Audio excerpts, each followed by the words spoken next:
За сайн байцгаана уу? Намайг Дүлгөөн гэдэг. Тэгээд та бүхэнтэйгээ дараагийн бичлэгээр уулзах чагаадаа баяртай байна. Өнөөдөр Америкт нэлээд халуун өдөр болж байна. 6 сарын 22. Тэгээд энэ сайхан халуун өдрийг яг нэг юм гаднах орчноос та бүхэнтэйгээ гоё зүйлийн талаар ярмаар санагдаад тэгээд гадаанаас хийж байна.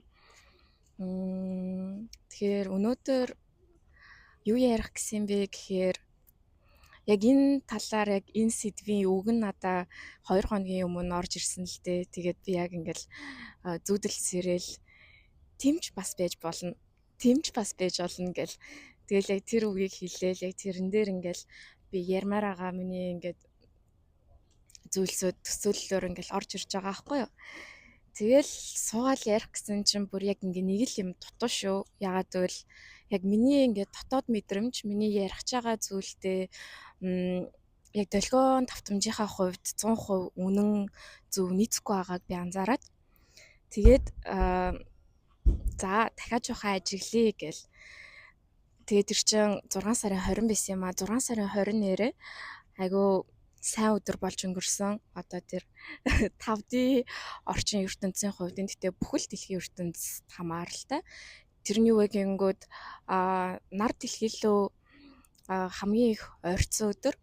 Тэгээд энэ нь болохоор яг энэ жилд маш онцгойгоор ингэж ойртож өмнө ойртож байгаагүйгээрээ илүү ойртож үүгээрээ бидний маш их үлийн үр шатаагдсан байгаа. Дээрээс нь одоо бид нарыг юм залуужуулах эсийг бие дотор маань activate хийж идэвхжүүлж өгсөн байгаа. Тэгэхээр ер нь бол бид нар одоо хөгшрөлт маш удаашрахаас гадна бас залуужих тал руугаа ч хандаж болох нэ гэсэн үг. Тийм юм болсон байгаа. Тэгээд өнөөдөр болохоор 6 сарын 22-нд одоо нар буцаад буцаж байгаа үе. Тэгээд бид бүгд сайхан тий юу сурсан, юу дотроо идэвхжүүлсэн зүйлсүүдээ матер дээр тий материаллык ертөнцид гаргаж ирэх цаг үлдлээ. Тэгээд яг энэ үед өөрсдийгөө хайжсэн, яг энэ сүнслэг замаар явж исэн зөндөө их зүйлийг дотроос айл хэдийн ингээд цэвэрлээд угаацсан хүмүүсийн үлдсэн зүйлийг зүгээр л туслаа шатаал өгсөн гэсэн үг. Тэгэхээр удахгүй ер нь бол бүх юм сайхан болох чинь яг бид нар өөртөө орон зайн бүтээгч юм байна гэдгийг мэдрэх тэр цаг хугацаа бүр л их ойртоод байна. Өмнө нь олонгууд бид нэг зүйлийг бодож, төсөөлж, мөрөөдөөд, зорилго тавьчаад тэр нь жил, 2 жил, 3 жил магадгүй болдог байсан бол одоо бүх зүйл хурцсан. Үлийн үрийн тий барилдлагч хурцсан. Бидний хүсэл мөрөөдлийн биелэлч ч гэсэн хурцаад хурдан болоод явах нэ. За. Тэгэхээр өнөөдөр би юуны талаар ярих гэсэн бэ гэхээр ив нэгдэл хөлийн зөвшөөрөлт тэгээд би тэмч байж бас болно гэдэг тоглоомоор дамжуулж үнийг ярих гэсэн юм аа. За тэр тоглоомоо эхлэе л та. За би та ингээл бүгдээрээ те зүгээр л ингээд суужий гэж бодъё. Тэгээд би тэнэгчэж болно. Би ухаантай ч гэж болно. Би алдаатай ч гэж болно. Тэ? Бид нэр ерөөсөө нэг өрөөнд орж ирээ суудсан л олвол яг өөртөөгөө ч гэсэн тэ эго яг тийм мэдрэмж авдаг. Өөртөөгөө дүгнүүлэх гээд байгаа юм шиг санагдсан да. Бид нэр эхлээд төрүүлээд тэр хүнд дүгнэлт хий гэж бодоод тэгээд өөрийнхөө сайхан ингээд энерги төлөвдөр төвлөрөхөөсөө илүү бид нэр за тэр хүн юу гэж бодож байгаа бол тэр хүн ямар хүн юм шиг байна. За эндээс би тэ одоо хамтран ажиллагч маань хэн байж болох уу? Харин дайсан болчих хүн хэн байж болох уу? Нэтэрэ гэл ингээл өөрсдийнхөө төлөвийг ажиглахаас илүү бусад хүмүүсийг ингээ ажиглаад гүйцэтгэдэг. Тэгээд жоохон ярьж байгаа юм өмнө дээр нь дүгнэлт өгснөө. За энэ хүн дэжгүй сайн хүн юм шиг байна гэд. Тэгэд өөр хүн энийг ярьж байгаа дүгнэлтээс тэ дүгнэлт өгснөө. За энэ хүн ч эвгүүдээ итгэж боломгүй мөөхөн юм шиг байна гэл. Аль болох энэ манай энэ экосистемтэй энэ хуурамч бие маань юмыг дандаа хоёр хувааж тэ муу сайн халуун бүлээн одоо халуун хөтөн сарнаар шүн харанхуу за тэгээл ингээл дандаа л ер нь хоёр хуваах гал байдаг л та. Тэгээд би тэр хоёр зүйлийн аль руу нь өөрөө багтах юм болоо гэдгийг ингээ мэдрэх гээд байдаг. За тэгвэл ийм тоглоом тоглоё л доо. Би танд чи тэнэг гэж хэлээ. Би танд юу гэж хэлсэн байсан? Бас өөртөө юу гэж хэлсэн байсан? Би нэг л үгийг хэлнэ. Тимч байж бас болно. Тимч бас байж болно. Тимч байж бас ажиллана. Тимч бас байж болно гэдэг үг. Тэгэхээр чи тэнэг би тимч бас байж болно. Чи ухаантай би тимч бас байж болно. Чи хөөрхөн би тимч бас байж болно. Чи царамаатай би тимч бас байж болно. Чи цэвэрч би тимч бас байж болно. Чи бохир чи тимч бас байж болно. Би хулгайч би тимч бас байж болно. Би өглөгч би тимч бас байж болно. Би худалч би тимч бас байж болно. Би үнэнч би тимч бас байж болно. Ингээд бодоод үзэхээр та ганцхан би царайлаг, би ухаантай, би үнэнч, би шудраг гэдэг л тал нь байхыг хүсье гэж бодъё. Харин би аль нь байж чадна, би тимч бас байж чадна гэдгийг хүлээн зөвшөөрсөн. Ингээд бодохоор бид хоёрын хэн нь илүү баян бэ? Хэн нь илүү оюун санаа сэтгэл зүрхний хувьд эрх чөлөөтэй вэ? Өөрийгөө 100% хайрцагны 50% руу нь оруулах гээд байгаа хүн үү? Эсвэл өөрийгөө 100% хайрцагны 100%-д нь байж болох бүх юмд би оршиж болно, байж ч болно, би тийм байж ч бас чадна гэж бодож байгаа би юу? Гэж бодоод үзэхээр хүлээн зөвшөөрөл гэдэг зүйл би мууж бас байж болно. Тэр бидний шүмжлээд айгаад муулаад сурцсан тэр сүүдрэн тал бидний л нэг хэсэг. Би одоо энд сууж байгаа миний сүүдэр яг миний хойно сууж байгаа. Зөвхөн хүмүүст л харагдахгүй байгаа. Тэгээд өөрийнхөө сүүдрийг хүлээн зөвшөөрөхгүйгээр өөрийнхөө муу талыг, өөрийнхөө шуламлаг талыг гэж хэлэх үү те. Хүлээн зөвшөөрөхгүйгээр сүнсний болон ухамсарын хөгжилд явдаггүй. Ягаад гэвэл эцэст бүх юм зүгээр л хүлээн зөвшөөрөлт. Бид нэр ямар ч юмнууд яг 100% томьёог олгоёгүй. Ягаад гэвэл цаг нь болоогүй бол бид нар угаасаа олж чадахгүй.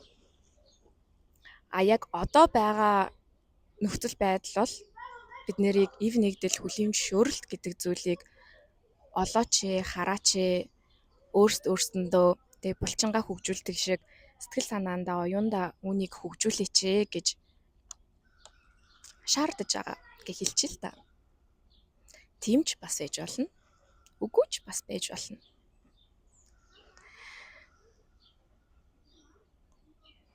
Тэгэхээр сүүдрэн тал гэдэг бол айгаад байх, өөрөөсөө тусгаарлалчаа зөвхөн тэр хүнд л байна харин надад байхгүй гэж итгүүлэхтэй биш.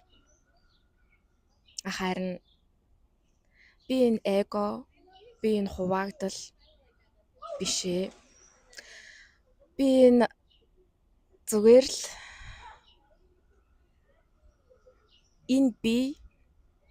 энэ оюуныг ашиглах гэж ирсэн сүнс ухамсар. Энэ бол миний нэг төрлийн хувцас би тайлаж тавьчих чадна. Би өмсөж явж болно. Тэгээд энэ үзэгдэл донд би өөрийгөө мартаж өөрийнхөө зохиосон тоглоомын дунд өөрийгөө мартаж тоглоомноос дээшээ гарч ирэхгүй тоглоомоо бодит байдлаа дэндүү амьд мэд бодоод харин өөрийгөө тэр амьд зүйлсийг удирдах байгаа бүр илүү агуу амьд оршихуй гэдгээ мартцсан. Харин зүгээр л тэр дотор болж байгаа тоглоом мөн Google-тэй болгоцсон. Ингээ бодчих л та. Тэмч бас ээж болно тий. Бид нөр өөрсдөө тоглоом мөн Google-тэй болгосноор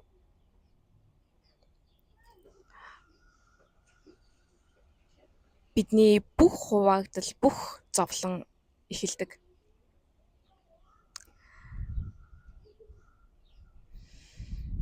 Хэрвээ яг ингээд нүдэ анаад тэг зүгээр юу ч төсөөлөн бодохгүйгээр нүдэ анаад үзвэл бид нэр харанхууг л харна тийм. Харанхуу. Тэр нэг харанхуу дааван дээр ч гэхүү харанхуу үзэгдэл дээр бид нэр бодол нэмдэг. За би ийм хүн, би тийм хүн, би тийм гэр бүл төрсөн, одоо би энд амьдарч чинь, тэнд амьдарч чинь гэл бодлоо нэмчихэл та. Тэнгүүд тэнд нэг кино тоглоод унлаа. За болио арилах чи. Одоо юм бодмооргүй байна гэд ингээд зүгээр л нүдэ анаад хав харанхуу. Тэнгүүд тэнд зүгээр л харанхуу. Тэгснээ тэр хав харанхуу болчлоо, харин нүдэ нээхээр энэ харанхуу маань зүгээр нэг юм үзэгдлүүдээр декорэшнүүдээр тий чимэглэлүүдээр чимэглэгдээд ирлээ. Би одоо өөрийнхөө урд мод харж, нус харж гэл тий. Нүдэ анцсан чинь хав харанхуу болчлоо. За тэгвэл нүдэ анаж нээхийг ч гэсэн ажиглаад байгаа нэг ажиглагч байна тэр цаана. Тэр хэм бэ тий. Яг одоо би одоо цагтаа төвлөрж яхад би өөрийгөө мууч гэж бодохгүй, сайн ч гэж бодохгүй, надад тохиолдож байгаа бүх үзэгдлийг мууч гэж бодохгүй, сайн ч гэж бодохгүйгээр би зүгээр л нэг гүнзгий амьсгаа аваад амар амгалангаар зүгээр л нүдэ анлаа. Хав харанхуу. Би тэнд зөндөө удаан сууж болно. Бүр юу ч ямар ч бодол оруулж ирэхгүйгээр зүгээр л би тэнд зөндөө удаан сууж болно.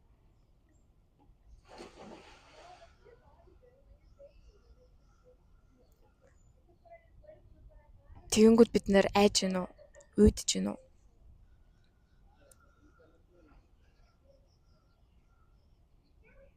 Айсандаа бид нэр табэж байгаа энэ чинь ганцхан би биш. Би өөр хэнийг бодох уу? Уйдсандаа за болио. Хэр удаа ингэж суух вэ? Юмаа хий. Хин яг юмаа хий гэдэг шийдвэрийг гаргаад байгаа. Харин хин байж л байж болох юм шиг тэр амар амгалан мэдрээд байгаа. Хинэн тэгвэл тэр амар амгаланг бас тэр гаргаад байгаа бодлуудтай бүгднтэй аль алийг нь харанхуугийн энч тэр гэрлийг энч тэр бүгдийг нь мэдрээд байгаа. Тэнд яг ямар нэгэн оршихуй мэдрээд байгааг бол бид нэр мэдж байгаа. Мэдрээд байгаа. Хэлэхэд тайлбарлахад хэцүү. Тэр яг хэм бэ? Бүх зүйл байгаа мэд. Бүх зүйлд шингэсэн мэд тэр оршихуй яг хэм бэ?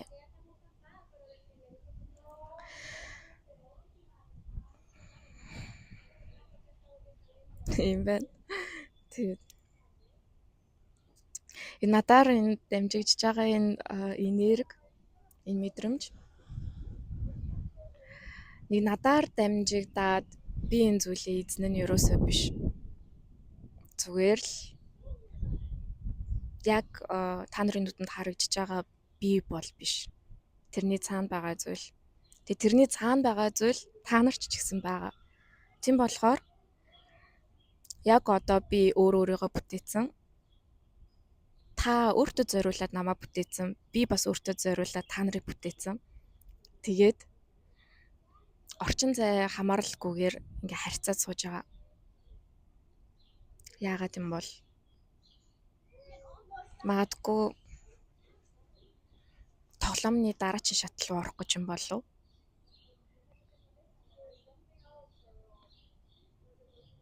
Эсвэл зүгээр л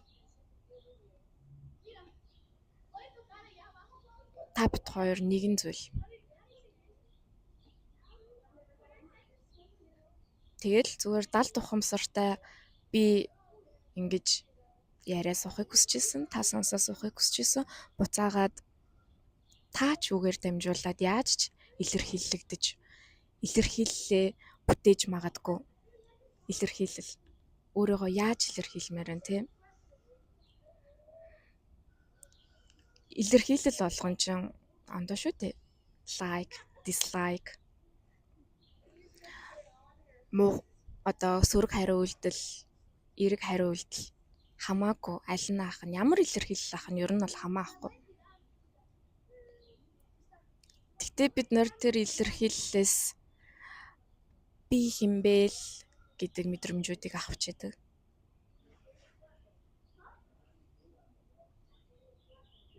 Тэгвэл та орон зай хамааралгүйгээр бүх зүйл биш бол яах вэ?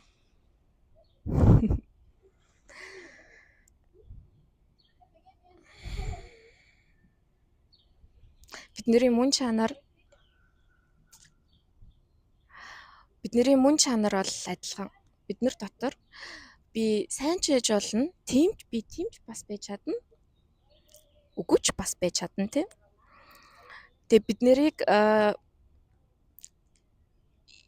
ижилдүүлж яадаг нэг зүйл ажиглагч. Би өнөөдөр ямар ч байсан хамаагүй миний дотор ажиглагч байгаа, таны дотор ажиглагч байгаа. Тийм болохоор өнөөдөр бид нэг нэгнийгаа харж байгаа. Тэгээд нэг нэгнийхээ дотроос тийм за энэ дотор нэг юм байна да гэж ажиглаж барьж авч мэдэрч чадж байгаа. Дүгнэлт хийж чадж байна гэдэг чинь бид нарын дотор бүгднийгийнхэн дотор ажиглагч байна гэсэн үг. Тэр ажиглагч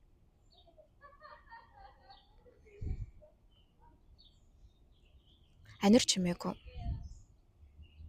Тэр ажиглагч зүгээр л бүгдийн ард байж л байдаг. Тэр ажиглагч таны дотор байгаа, миний дотор ч байгаа. Тэгээд тэр ажиглагчид яг өөрийгөө батлаад авах шаардлагач байхгүй, бас өөртөөгөө тэмцэлдээд хагаралтаад байх шаардлагач байхгүй. Бид бүгдийн дотор ажиглагч байгаа. Мөн чанар. Тэгэхээр бид бүгдийн мөн чанар ажиглагчийг агуулдаг байх нь ажиглагч ч бид бүгдийг өөр дотор агуулдаг байх нь. Тэнгүүд би өнөөдөр ямар ч байж болох ч гэсэн яагаад хүн болгон эерэг байхыг арай илүү гэгээлэг байхыг хүсэж идэм бэ? Бас сөрөг зүйлийг бид нэр шүмжлээд идэм бэ? Яагаад гэвэл бидний доторх мөн чанар хайр, инрэл, нийгүүлсэнгүй байдал, хөгжил дэвшлэр дүүрэн байдаг болохоор ерөнхийдөө бол энэ бүгд нөхцөл олзолгүй хайр л та. Хөлийн зөвшөөрөе гэдэг чинь нөхцөл болцолгүй хайр. Ад жаргалтай бай гэдэг чинь ямар их муу зүйл хийсэн байсан хамаагүй. Ад жаргалтай байхыг шийдэл мөн чанар руугаа ойртчил байгаа бол өнөөдрөөс эхэлж мөн чанар руугаа ойртох сонголтыг хийж байгаа бол боломжтой. Бүх зүйл боломжтой. Ягаад гэвэл өнгөрсөн гэдэг бас нэг тоглоом. Бидний эго уяас ирээдүй гэдэг ч гэсэн бас нэг тодорхой хэмжээний тоглоом. Ирээдүй бид нэр яг одоо өнөөдөр хэн байгаагаас л бүтээдэг. Яг хөө мөн чанартайгаа ойртоод ирвэл. Үгүй бол яг хөө далд ухамсараараа бид нэр бүтээдэг. Тэр бол их ялгаа ахгүй.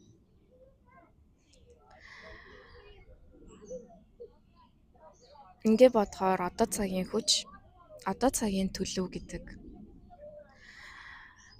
яг тэр харанхуйг бодоод үзэх юм бол би хаашаач яарах шаардлагагүй байх нь бас би юунаас ч хоцроогүй байх нь. Бас энд бүх юм байж болж нь бас юуч байхгүй ч гэж болж байна.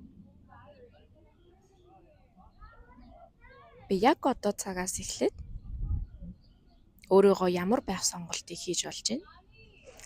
Харин миний мөн чанар нөхцөл болцолгүй хайр юм бол би нөхцөл болцолгүй хайр гэдэг үүднээс ямар сонголт хийх вэ гэж бодоод үзэх юм бол цаанаасаа л инээ гэдэг. Цаанаасаа л зүгээр жаргая л та тий, ямар ч нөхцөл болцолгүй. Өмнө нь би ийм газар, олон нийтийн газар гэж бичлэг хийж өөрөөртөө ярьж бол сууж чадхааргүй л ах байсан. Ягаад гэвэл зүгээр л өөртөө нөхцөл тавьсан л байхгүй юм. Хаалт тавьсан. Тэгээ заавал хажууд хэн нэгэн байж нэмжих хэрэгтэй юм шиг тий. Эсвэл яг заавалчгүй хаагдмал дотор орчинд хинч намайг харахгүй сонсохгүй байхад би өөрийгөө илэрхийлж чадах юм шиг тий. Тэгээд бид нэр өөр нь хинч харахгүй байхад өөрсдийгөө айгүй муу талаа нууж чадаад байна гэж бодож илэрхийлдэг штэ. Гэтэ яг үнэндээ бид нэр өөрсдөөсөө юу ч нуудаггүй. Юу ч нууж чадахчгүй. Хан хөртөлж ихтэй гэдэг шиг. Тэгэхээр бидний мөн чанар нөхцөл болцолгүй хайр юм болвол бүгд болгон сонголтоо нөхцөл болцолгүй хайраас хийгээд ирэхээр би яхаа аргагүй л өөрийнхөө дээд бий болж хуураад идэг. Яг хүнийдээ 70 ухамсар, ил ухамсар, дээд ухамсар гэж байна гэл бидний дээд бий гэж байна гэлээдэг шүү. Бид нэр өдөр болгон нөхцөл болцолгүй хайрын үүднээс хэрвээ би хайр байсан бол гэдэг үүднээс сонголт хийгээд ахаарч угаасаа бид нэр дээд бий болж хувирна штэ. Би энэ хүүхдэд тусалгүй эсвэл хараагүй юм шиг өнгөрчүү. Гүнгүү цаанаас нь хайраагаа дийш ивэдэ гэд туслал. Нэг тийм хэцүү юм байхгүй. Би өнөөдөр нэх гоё те гадаа жаргаал юу ч санаа зовхгүй, ажил төрөл хийх ёстой гэдэгтээ санаа зовхгүй. Хин нэгэнтэй хантай суух хэрэгтэй гэдгээсээ санаа зовхгүй. Зүгээр л суужий гэж бодъё. Өөртөө л нөхцөл тавихаа болол юунч санаа зовхоо болол жаргаал суул та тий. Би өнөөдөр аялмаар байна. Нэг л юм дотор дутагдаад байна. Аялахдаа би заавалчгүй их мөнгө өрөх гэж аялгаагүй тий. Зүгээр би нэг аялалд явчих хэрэгтэй. Тэнгүүд бид нар дахиад өөртөндөө нөхцөл тавьдаг. Тэгээд нөхцөл тавихаа болж бусдад ч гэсэн өөртөндөө ч гэсэн. Тэгээд та тэнэг би тийм ч бас байж чадна. Та царамуутай би тийм ч бас байж чадна. Та худалч би тийм ч бас байж чадна. Та гэгээлэг би тийм ч бас байж чадна. Та сууд ухаантан би тийм ч бас байж чадна. Та бурхан би тийм ч бас байж чадна. Та хайр би тийм ч бас байж чадна. Гэт боломжит хувилбаруудыг өөртөндөө нэмэе л да тий. Мэдгүй шүү дээ.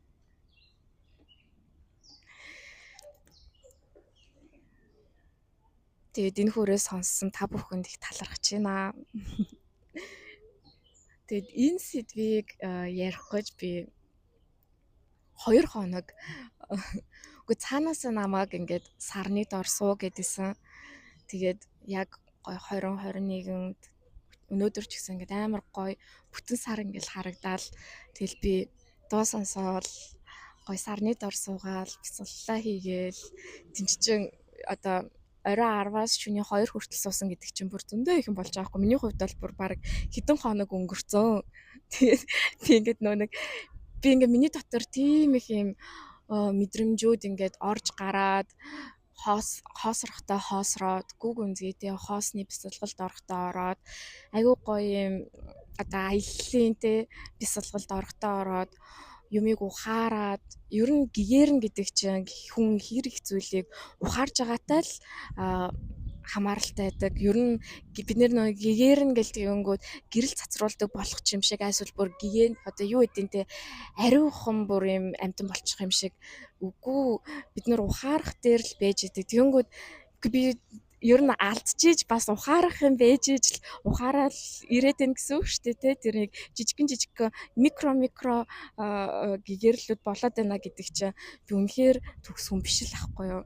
Тэгээд яг тэр нэг ухаарах зүйлүүдтэй тэгээд тэрэндээ ингээд те цаашаа ингээд тийм хөгжил надад байгаа, эволюц байгаа гэдэг чинь айгу гоё ахгүй яг би сүнс ухамсар энэ махан бие одоо те оюунтайгаа бүх юмтайгаа ингэж нэгдснээр би урагшаа юунаас ч яахгүй би эволюц руугаа явж гинэ гэдэг чинь хөгжлийнхөө үе шатаар дээшээ ингээд явж гинэ гэдэг чинь амар гоё. Тэгээ тэнд ерөөсөө дан ингээл нэг юм амжилт байдаг гэсэн үг ерөөсөө биш. Зүгээр юм ухаарах өөртөөгөө ажиллах зүйлүүд нь ондоо болоод нарийн болоод явцдаг гэхүүтэй тий. Тийм болохоор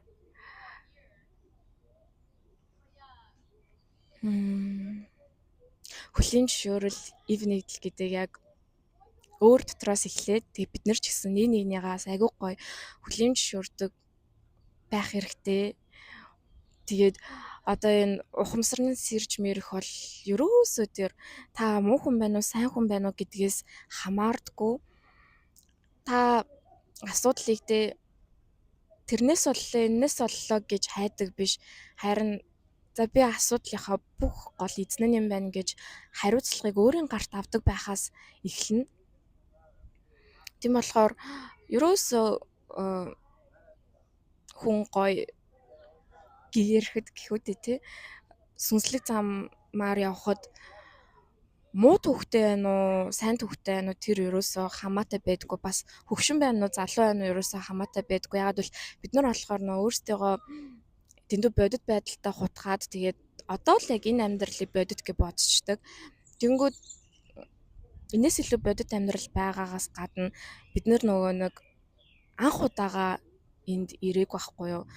Бид нэр төрлүүд авч идэв хөгшин сүнс залуу сүнс гэж ярьдэн штэ. Тэгэхээр бид нэр хизээний цад бүгд яг тэр хөгжлийн үе шатлуугаа эволюц руугаа одоо мөн чанар руугаа ойртой явж байгаа. Гэтэ зүгээр энэ насандаа юу дараа насандаа юу гэдэг нь л ялгаатай. Тэгээд хэлбэр дүрс бол зүгээр яг одоохондоо энэ насны л хэлбэр дүрс. Гэтэ би дараа насандаа ямар хэлбэр дүрстэй байхыг хинж мэдгүй. Тийм болохоор хүн өмнөх насандаа хэр их зүйлийг ухаарж ойлгож үлдээгээд тэгээд энэ насандаа ирснээр ер нь хүний сэрэлт хэдэн насандаа явагдах уу гэдгийг ч гэсэн бас хамаарж идэг. Цаг нь болох гэж юм бас байдаг тий. Тэгэд одоо ер нь бол ямар ч одоо юмыг заавал англи шүүгээд авах шаардлага болчлоо шүү дээ. Яагаад бол маш жоохон хүүхдүүд хүртэл бүр төрөлхийн яг юм маш зөнтэй, совинтой төржин тий. Тэгэд юм гэдэг бол одоо үнэхээр л өөрчлөгдөж байна дөө. Тэгээ өөрчлөгдөж байгаа юм гэсэн гоё. Бид нэр бүгд өөр байдаг нь гоё. Бүгд өөрсдийн гэсэн онцлогтой нь гоё. Тэгээгүйсэн бол ер нь бид нэр дэлхийгээр аялах ямар хүсэл байх юм тий. Бүх улс орнууд хоорондоо адилхан бүгд л бид нэр ингээл тий муу сайн гэл ингээл яг хоёрхан цутгамалт цутгахыг хүсдэг шигэ. Тэгээд агуул биднэрт одоо яг энэ тоглоомыг тоглох хүсэл бас байх байсан уу гэвэл мэдгүй. Тэгээд тоглоомын дотроо хүн зүудэн дотроос ирнэ гэдэг шиг тоглоомын дотроос ирээд тоглоомын удирдаад явах хүсэл байх байсан уу гэвэл бас мэдгүй. Тэгэхээр ер нь бол хүнийг амар гоё онцлогтой нь үлдээгээд ямар ч байж болно гэж хүлийн зөвшөөрөөд тэгэл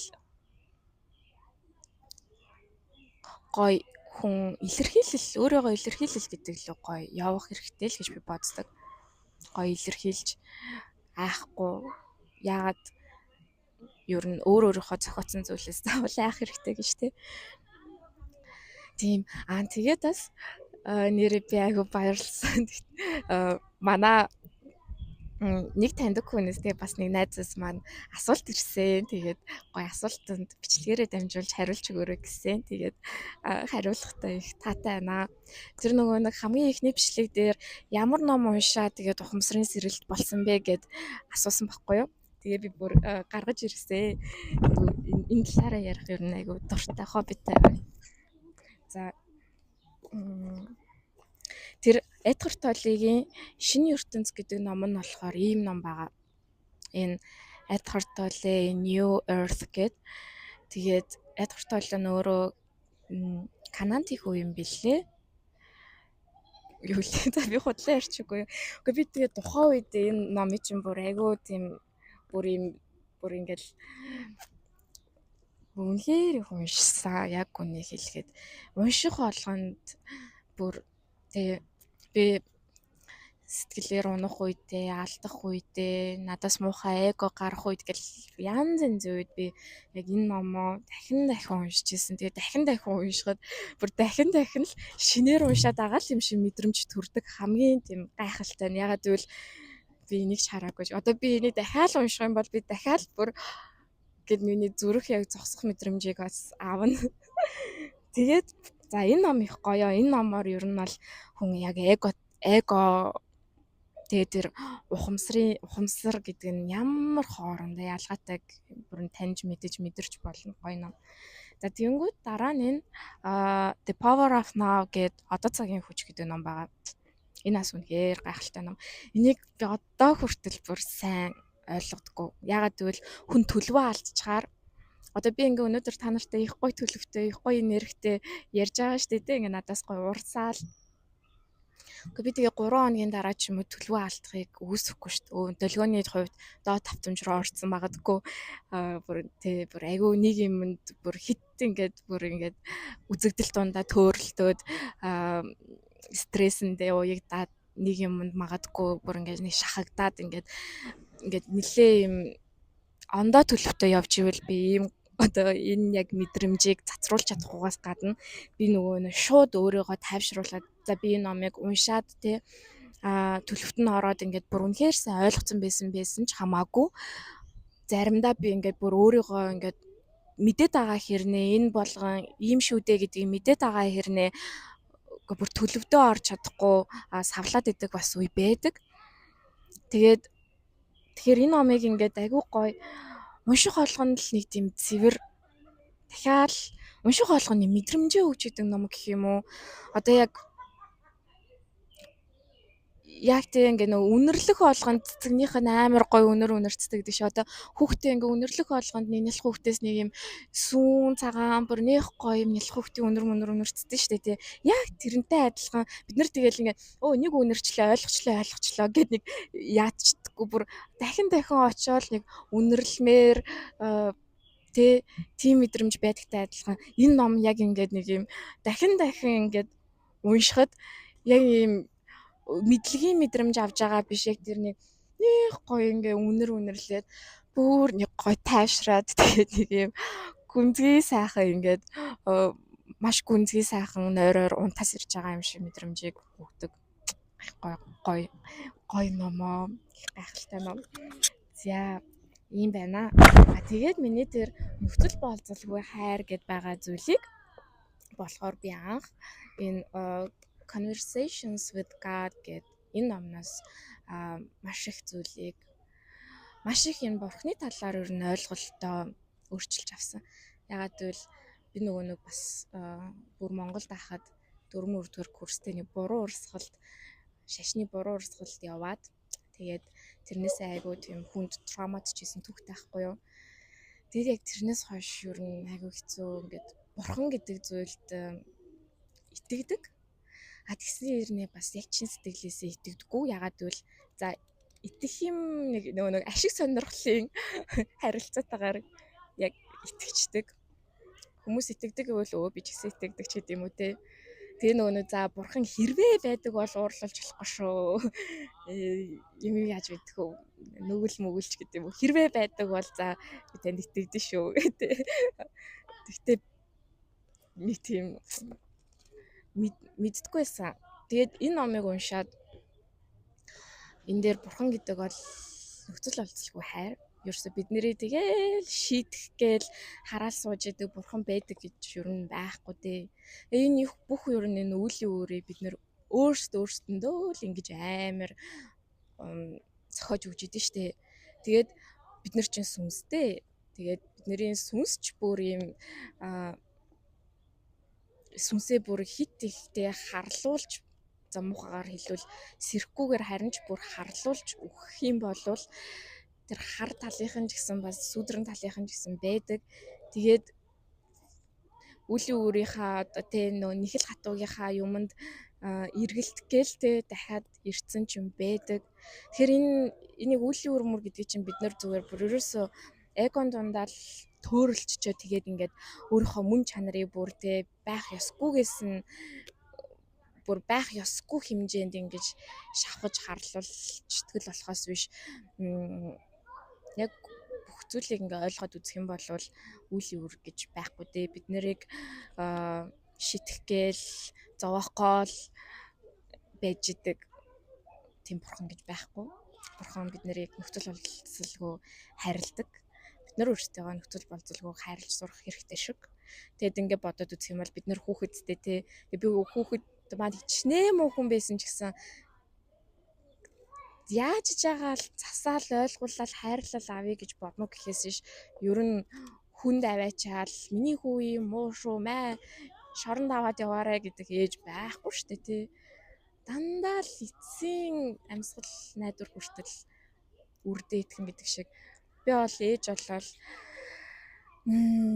яа түнхээр ингээд ээж болсныхаа дараа хүмүүсийг ч гэсэн нэг тийм жоохон тийм ээжийн хуваар аягүй их юм хайрлж мэдрээд идэг болсон байсан. Тэгэл за шивэдээ гэл тэг би болвол стажинка хүүхэд маань ямар ч муу юм хийж исэн улаан цэжээрэл аваад гарах хүн надад бол нөхцөл олзолгүй л хүүхдээ хайрлаа тэгэл болоо. Тийм болохоор бурхан тэрнээс илүү агуу хайр гэж бодлоо тий. Тэгэхээр бас энэ ном айгуу гоё. Тэгээд энэ ном нөгөө өөрөө 4 бот ном байдаг баха. Хамгийн сүүлчийнх нь энэ бол бараг 1998 оноос ч илүү ихнийх нь бичигдсэн. Тэгээд 4 бот ном байдаг. Сүүлийнх нь 2012 онд ч илүү хэвлэгдсэн байсан. Тэгээд тэр айгуу гоё. Яа өнөөдөр стал лаг хал өдөр байна. Монголд болохоор үлээ 2021-нд бороо ороо цас орсон гэсэн шүү дээ. За тийм байна. Тэгээд энэ хүртэл сонссон та бүхэндээ баярлалаа. Тэгээд хоёр асуулт асуусан танилуудаа найзуудаа баярлалаа. Тэгээд тийм нөгөөх нь юу гэж асуусан байлаа. Би нөгөө нэг уншсан номоо яагааж гэжээд нөгөө хүнийхээ асуултыг мартцсан.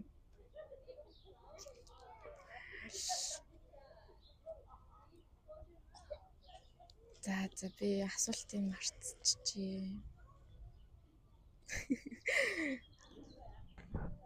Асуул яг нөгөө нэг асуултынх нь хариулт яг энэ бичлэгэн дээр тийм уучлаарай санчлаа. Нөгөө нэг тэр нөгөө мөнгөний талаар ярьж байхад тэгвэл эрхчлөө гэж яг юу юм бэ гэдээсэн.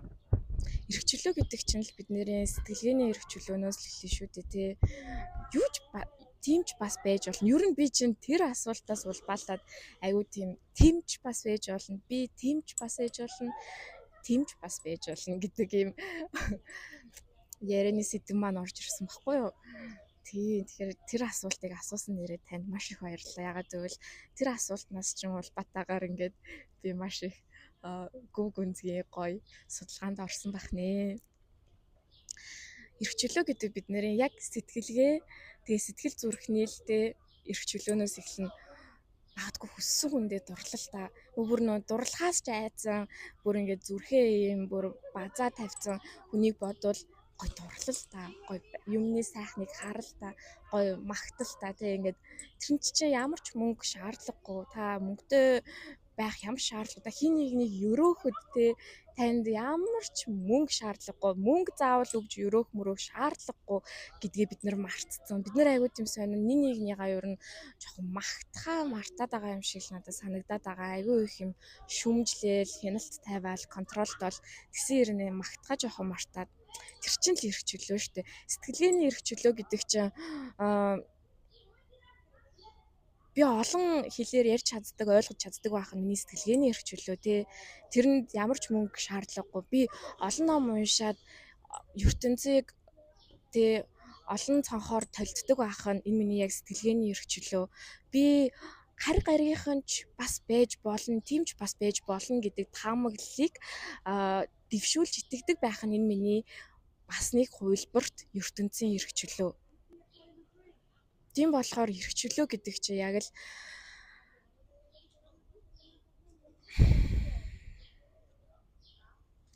уушигныхаа хэмжээгээр амьсгал гад авах биш.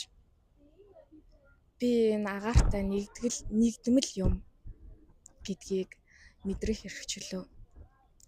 Тэгэхээр